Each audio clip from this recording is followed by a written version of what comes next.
Well, hello everybody. I'm Vimala. I help teach the Ayurveda through alchemy course that Shunya offers. And you'll see me here every few weeks or every once in a while talking to you a little about Ayurveda. And today we're gonna learn a little bit about our relationship with food, specifically around the rhythm of meal timing, and why that's important to us physically, and also how it plays into this concept of sattva that we keep revisiting. You know, sattva is creating more balance in our life, and we can do that through our food and through something as simple as when we have our meals, creating this rhythm, falling into the rhythm of nature a little more, brings in more sattva, and it creates more serenity in our mind. So I'm going to talk to you a little bit about that. And just Shunya has a lovely quote in Ayurvedic lifestyle that we want to sparkle with sattva. I just wanted to say. So Ayurveda very much follows the rhythms of nature. And we start our day by waking up with the sun, getting those first rays of the sun in the morning and inviting in some sattva. And we also have a really strong relationship. Our Agni and the sun are very much tied together. So when that sun comes up in the morning, our Agni is ignited. And for those of you who don't know what Agni is, it is our digestive fire. It is our digestive capacity.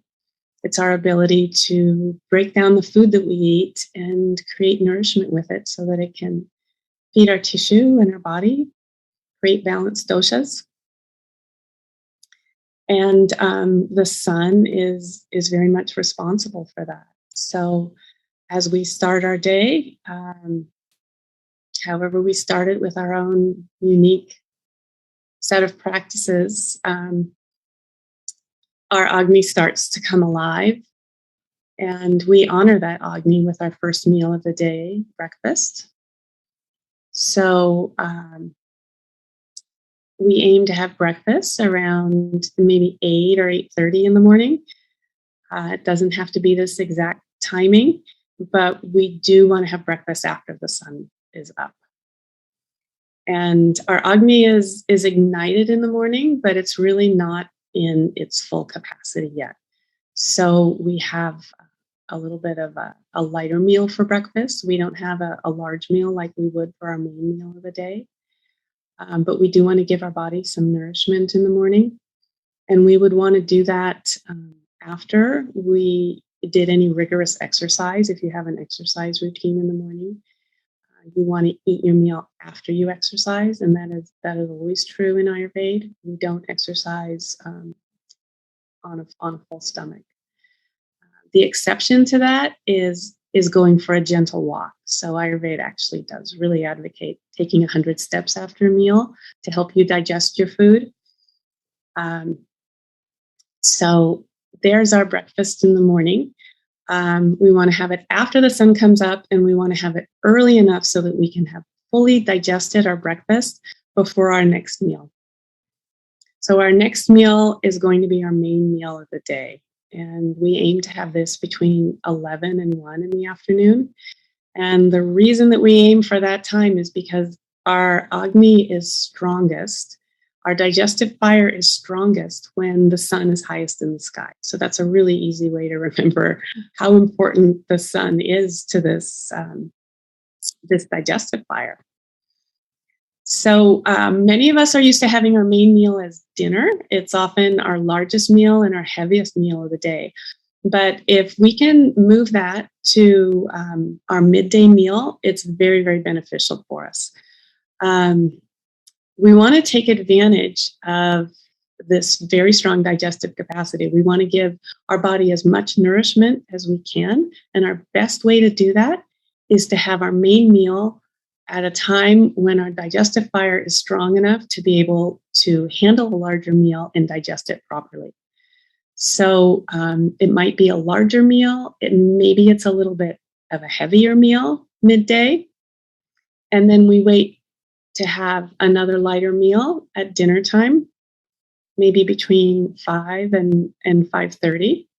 Ideally, we like to have it before the sun sets, but that's not always practical. It's not always realistic. It's not always possible. Seasons change and the sun sets earlier, and some of us live in different parts of the world where we don't have as much daylight.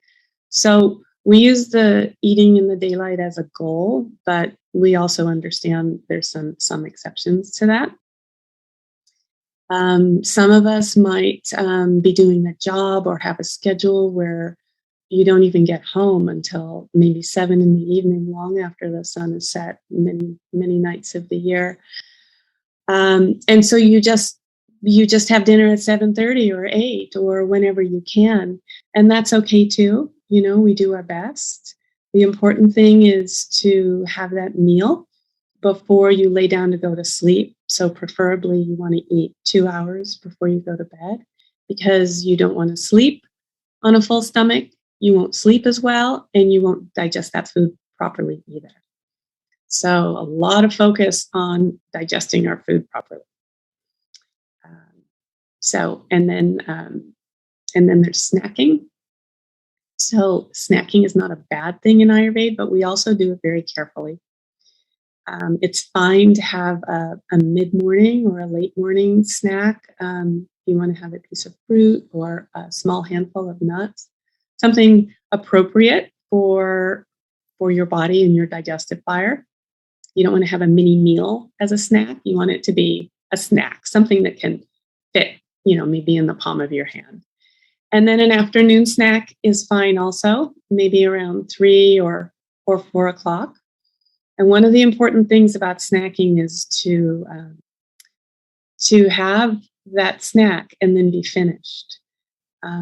This idea of grazing is not beneficial to our health from an Ayurvedic perspective. So we try to have a meal or have a snack, give our body a chance to digest that food, and then give our Agni a break. We want our Agni to be strong at meal times, and then we want to give it a break in between, just like we do all the other aspects of our body.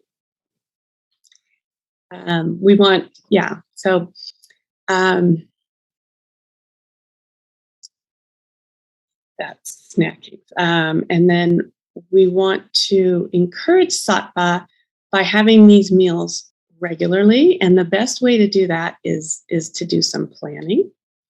So we need to know what we're going to eat. We need to be able to select appropriate and healthy food for our unique body. And we need to allow time to cook it. We like to have our meals fresh. In Ayurveda, we like to have warm, freshly cooked meals. So all of that requires some planning. We use our mind. If we have planned our meal, if we know we're going to have our main meal around 12:30 or 1, our body is going to know that too. Mind is the brain is sending signals to the body, and it's going to expect that meal. So we want to create balance there. We want to create ease there. We don't want to leave the body wondering when it's going to get that meal that it thought it was going to have. For any of you that have a cat or a dog, they don't let you miss a meal. They let you know when it's time for the next meal. So our body would probably have that instinct too, but most of us have gotten very good at overriding some of those signals that we get from our body. We let external schedules come in and take precedent. So what we want to do is get back in touch with these reminders that we have from Mother Nature of being in this natural rhythm and keeping this scheduled meal timing, so our body can rely on it, and so our Agni can take advantage of the optimal times to eat.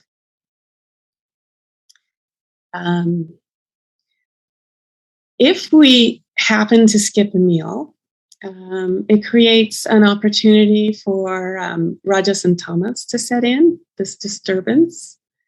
It's very easy to overeat when we've waited beyond comfortable hunger and we've gone into some discomfort.